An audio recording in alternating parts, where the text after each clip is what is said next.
Hello, my dear students. Welcome back to our YouTube channel, Bright Future Family. আশা করি তোমরা সকলে সুস্থ আছো, ভালো আছো আর পড়াশোনার মধ্যে আছো। আজকের এই ভিডিওটা ক্লাস অষ্টম শ্রেণীর জন্য খুবই গুরুত্বপূর্ণ, কেননা এই ভিডিওর মধ্যে তোমরা যারা বর্তমানে অষ্টম শ্রেণীতে পড়ো এবং দ্বিতীয় পর্যায়ক্রমিক মূল্যায়ন দিতে চলেছো, তোমাদের জন্য খুবই গুরুত্বপূর্ণ। কারণ এই ভিডিওতে আমি আজকে পরিবেশ যে বিষয়টি তোমাদের আছে সেই বিষয়ের একটি মডেল প্রশ্ন এবং উত্তর সেট নিয়ে আমি হাজির হয়েছি। তো আমার প্রিয় শিক্ষার্থী বন্ধুরা, তোমরা যারা এখনই আমাদের চ্যানেলটিকে সাবস্ক্রাইব করোনি, এখনই সাবস্ক্রাইব করো আর পাশে থাকা বেল আইকনটি অন করে দিতে ভুলবে না। তাহলে চলো যে তোমাদের একে একে প্রশ্ন এবং উত্তরগুলো নিয়ে আলোচনা করি।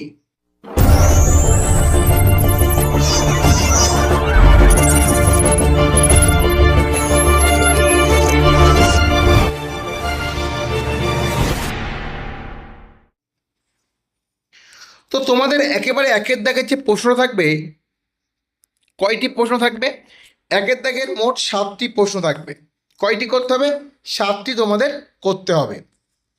কেমন ধরনের প্রশ্ন থাকবে? যে বন্ধনীর মধ্যে থেকে সঠিক উত্তরটি লেখো। অর্থাৎ এটি হচ্ছে এমসিকিউ টাইপের প্রশ্ন হবে। কেমন হবে? এমসিকিউ টাইপের কোশ্চেন তোমাদের হবে একের দাগেরটা। আমি সেটা এমসিকিউ না করে একেবারে এসসিকিউ এর মতন করে রেখেছি। যে একের দাগের প্রশ্ন, অর্থাৎ একেবারে কয়ের দাগের প্রশ্নটা কী আছে?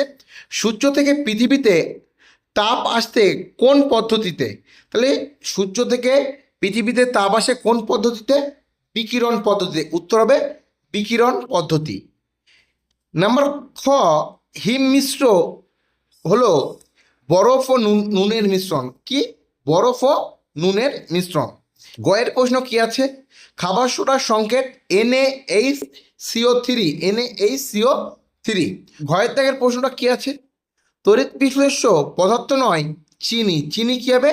তড়িৎ বিশ্লেষ্য পদার্থ নয়। চাপ বাড়লে তরলের স্ফুটনাঙ্ক বাড়বে। তরলের স্ফুটনাঙ্ক বাড়বে। তাহলে চলো ছয়ের দাগের প্রশ্ন তোমাদের কি আছে দেখো। যে একটি খারিফ ফসলের উদাহরণ হলো ভুট্টা। তাহলে একটা খারিফ ফসলের উদাহরণ হলো ভুট্টা। কৃত্রিম পদ্ধতিতে মাছের ডিম পোনার ক্ষেত্রে যে গ্রন্থি নিঃসৃত হরমোন ব্যবহার হয় তাকে বলা হয় পিটুইটারি গ্রন্থ। যে গ্রন্থ থেকে নিঃসৃত হয় তাকে বলে পিটুইটারি গ্রন্থ। এরপরে তোমাদের দুয়ের দাগের যে প্রশ্নগুলো থাকবে সেটা থাকবে যে শূন্যস্থান পূরণ। কি থাকবে? শূন্যস্থান পূরণ। কয়টি থাকবে? 7টি থাকবে। কয়টি থাকবে? 7টি থাকবে শূন্যস্থান পূরণ। তাহলে নাম্বার কয়েক কি প্রশ্ন আছে? প্রমাণ বায়ুমণ্ডলীয় চাপে জলের স্ফুটনাঙ্ক কত? 100 ডিগ্রি সেন্টিগ্রেড। 100 degree centigrade. কয়েক দাগের প্রশ্ন, কোন পদার্থের একক ভরের উষ্ণতা 1 ডিগ্রি সেন্টিগ্রেড বৃদ্ধি করতে প্রয়োজনীয় তাপকে ওই পদার্থের ড্যাশ বলে? কি বলে? আপেক্ষিক তাপ বলে। আপেক্ষিক তাপ বলে। এরপরে গয়ের প্রশ্ন কি আছে? যে কাটা আপেলের ড্যাশ দাগ দেখা যায়, বাদামি দাগ দেখা যায়। কি দাগ? বাদামি দাগ। ঘয়ের দাগের প্রশ্ন কি আছে? টর্চের আলো জ্বালাতে ড্যাশ ব্যবহার করা হয়? ড্রাই সেল ব্যবহার করা হয়। Dry sell.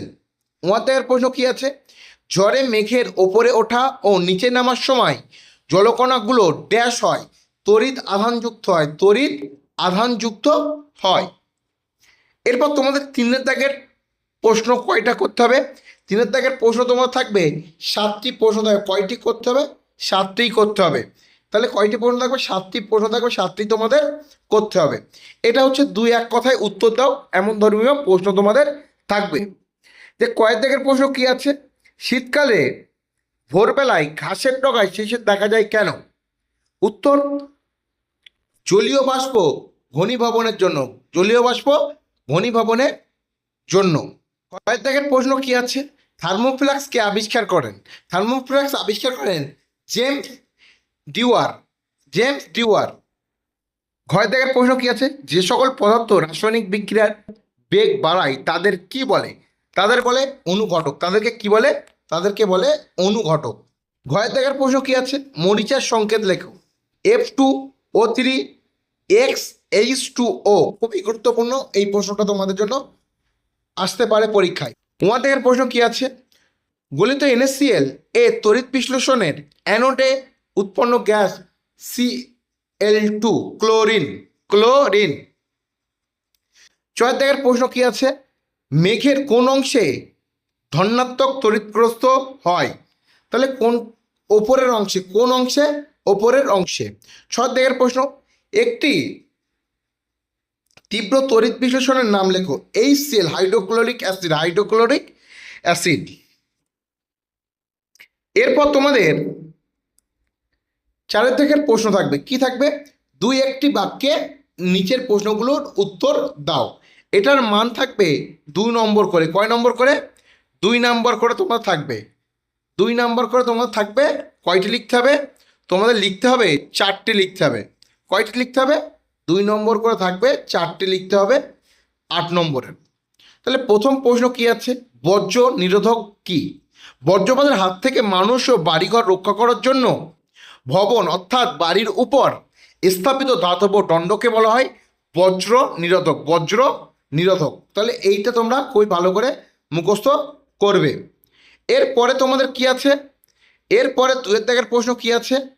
যে তাপ ও উষ্ণতার মধ্যে পার্থক্য লেখো। তাপ ও উষ্ণতার মধ্যে পার্থক্য।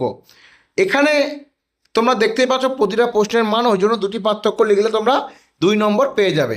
যে তাপ হলো এক প্রকার শক্তি, কিন্তু উষ্ণতা হলো যে কোনো বস্তু গরম বা ঠান্ডা তার পরিমাপ। 2 নম্বর পার্থক্য কি আছে? যে তাপের একক জুল, উষ্ণতার একক ডিগ্রি সেন্টিগ্রেড বা কেলভিন। ডিগ্রি সেন্টিগ্রেড বা কেলভিন। তোমাদের এই 2 দাগে একটা অথবা প্রশ্ন থাকতে পারে। কি প্রশ্ন? যে ঘনীভবন কাকে বলে? যে জলীয় বাষ্প ঠান্ডা হয়ে তরলে পরিণত হওয়ার প্রক্রিয়াকে ঘনীভবন বলে। তাহলে এটা খুবই গুরুত্বপূর্ণ একটা প্রশ্ন। গয়ের দাগের প্রশ্ন কি আছে? বরফকে কাঠের গুঁড়ো দিয়ে ঢাকা রাখা হয় কেন? এটা খুবই গুরুত্বপূর্ণ একটা প্রশ্ন তোমাদের জন্য, খুবই গুরুত্বপূর্ণ। যে প্রশ্নগুলো আমি আলোচনা করছি খুবই গুরুত্বপূর্ণ এই প্রশ্নগুলো। যে কি? কাঠের গুঁড়ো তাপের কুপরিবাহী, মানে এর মধ্যে দিয়ে তাপ যেতে পারে না, তাই এটি বাইরের তাপকে বরফে পৌঁছাতে বাধা দেয়। অর্থাৎ যখন বরফের ওপরে আমি এর স্তরটা দিয়ে দেবো, বাইরের গরম তাপটা সেই বরফের মধ্যে যেতে পারবে না। ফলে কি হয়? বরফ দ্রুত গলে না। তাহলে কি? বরফ দ্রুত গলে যাবে না। এরপর গয়ের দাগের যে প্রশ্নটা কি আছে? পিক্টোগ্রাফ কি? পিক্টোগ্রাফ কি?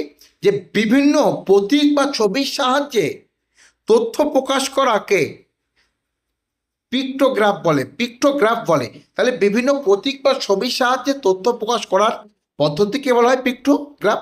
বা এর সাথে একটা অথবা প্রশ্ন আসতে পারে, শীতকালে উলের জামা খুললে গায়ের লোম সোজা হয়ে যায় কেন? তাহলে সোজা হয়ে যায় কেন? কারণ উলের জামা খুললে ঘর্ষণের ফলে স্থির তড়িৎ উৎপন্ন হয়। এই তড়িতের কারণে গায়ের লোম সোজা হয়ে যায়। এরপর তোমাদের 5 দাগের প্রশ্নটা কি আছে? যে নিচের প্রশ্নগুলির উত্তর দাও। এর মান কত থাকবে? এর প্রতিটা মান থাকবে 3 নম্বরে করে। কয়টি? 3 নম্বরে করে প্রতিটা মান থাকবে। কয়টি করতে হবে? তোমাদের মোট 7টি প্রশ্ন তোমাদের এই 5 দাগে তোমাদের করতে হবে। তাহলে 3 গুণ 7, 3 7 21 নম্বর এখানে থাকবে। তাহলে প্রথম প্রশ্ন কি আছে? কয়েক দাগের প্রশ্ন, যে তড়িৎ লেপন কাকে বলে? এর উদ্দেশ্যটি লেখো। তাহলে কি প্রথম প্রশ্ন কি আছে? যে তড়িৎ লেপন কাকে বলে, এর উদ্দেশ্যটি লেখো। তোমরা এই প্রশ্নগুলো দেখে স্ক্রিনশট বা আমাদের কাছে যদি পিডিএফ তোমরা চাও, তাহলে আমরা সুন্দর করে তোমাদের কাছে পিডিএফ আমরা পৌঁছে দেব। তো তোমরা এই পরপর এই প্রশ্নগুলো তোমরা দেখতে থাকো। ক্ষয়তের প্রশ্ন কি? যে অনুঘটক কাকে বলে? অনুঘটক কাকে বলে? এর উদ্দেশ্য কি? এর উদ্দেশ্য কি? তাহলে এটা তোমরা খুবই গুরুত্বপূর্ণ। এখানে কি হয়? এই তোমার 3 নম্বর যে প্রশ্ন, প্রতিটা প্রশ্নে প্রায় অথবা প্রশ্ন থাকবে, কি থাকবে, প্রতিটা প্রশ্নের সঙ্গে অথবা থাকতে হবে, হয় এটা করো না হলে ওটা করো। অথবা এই প্রশ্ন কি আছে, মরিচা কাকে বলে, এর বৈশিষ্ট্য লেখো।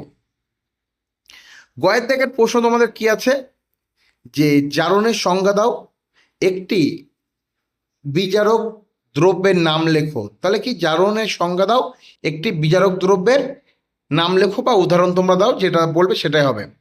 ঘয়ের দাগের প্রশ্ন কি আছে, যে তড়িৎ বিশ্লেষণ কাকে বলে, তড়িৎ বিশ্লেষণ কাকে বলে। জলের তড়িৎ বিশ্লেষণের জলের সঙ্গে সামান্য অ্যাসিড মিশালে কি হয়। এই প্রশ্নটা তোমাদের জন্য খুবই গুরুত্বপূর্ণ, ভিভিআই এই প্রশ্নটা তোমাদের পরীক্ষায় সব স্কুলে প্রায় আসতে চলেছে। উয়াই প্রশ্ন কি আছে, উয়ার দাগের প্রশ্ন, যে তড়িৎ আধান কি, বজ্রপাতের সময় তোমাদের কি করা উচিত, এটাও খুবই গুরুত্বপূর্ণ হতে চলেছে তোমাদের জন্য। ছয়ের দাগের প্রশ্নটা কি আছে, যে জৈব সার কেন অজৈব সারের থেকে ভালো। তাহলে জৈব সার কেন তোমাদের অজৈব সারের থেকে ভালো, সেটা তোমাদের লিখতে হবে। ছয়ের দাগের প্রশ্ন কি আছে, জোর কলম কাকে বলে, জোর কলম কাকে বলে, একটি আগাছানাশকের নাম লেখো। তাহলে এর সঙ্গে অথবা প্রশ্ন কি আছে, যে মৌমাছিকে সমাজবদ্ধ জীব বলা হয় কেন, সমাজবদ্ধ জীব বলা হয় কেন। তাহলে তোমাদের মোট যেই 50 নম্বরের প্রশ্ন আজকে আমরা আলোচনা করলাম, এই 50 নম্বরের প্রশ্ন তোমরা ভালো করে নিজেদের আয়ত্তের মধ্যে নিয়ে আসবে, তাহলে তোমরা তোমাদের পরীক্ষায় আশা করতে পারি এই প্রশ্ন সেট থেকে প্রায় 90% তোমরা কমন পেয়ে যাবে। তো আমার প্রিয় শিক্ষার্থী বন্ধুরা, তোমরা যারা এখনও আমাদের চ্যানেল নতুন হয়ে আছো, তোমরা এখনই আমাদের চ্যানেলকে সাবস্ক্রাইব করো আর পাশে থাকা বেল আইকনটি অন করে দিতে ভুলবে না, কেননা এরকম প্রতিনিয়ত আমাদের সাজেশান, মডেল প্রশ্ন পেপার এবং ক্লাস নিয়ে আমরা এই চ্যানেলে হাজির হই। তাহলে দেখা হচ্ছে নতুন কোনো অন্য ভিডিওয়। ধন্যবাদ।